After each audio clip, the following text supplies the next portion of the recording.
dài quá, cho anh mơ giấc mơ về em, cho anh mơ thấy em ngồi bên anh đây cười đùa với anh và nghe từng tiếng yêu thương. Mình anh thôi, chỉ mình anh thôi, và em sẽ yêu riêng anh suốt đời. Hứa một lời rằng anh vẫn chỉ yêu em, vì anh đã hứa yêu em là sẽ yêu em thôi em biết không? Vì anh đã hứa yêu em là mãi yêu em, chỉ mong bên em suốt đời. Làm sao em hiểu cho anh rằng trái tim anh đã ghi tên em mất rồi, trái tim đời anh đây đã lỡ khắc tên anh và em.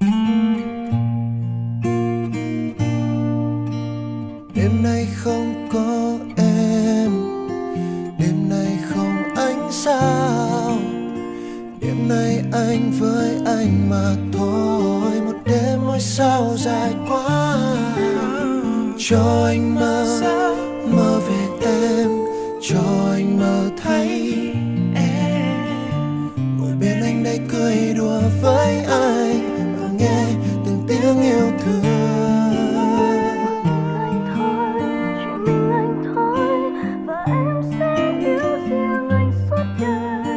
Hứa một lời rằng anh vẫn chỉ yêu em, vì anh đã hứa yêu em là sẽ yêu em thôi em biết không? vì anh đã hứa yêu em là mãi yêu em, chỉ mong bên em suốt đời. Làm sao em hiểu cho anh rằng trái tim anh đã ghi tên em mất rồi, trái tim này anh đây đã lỡ khắc tên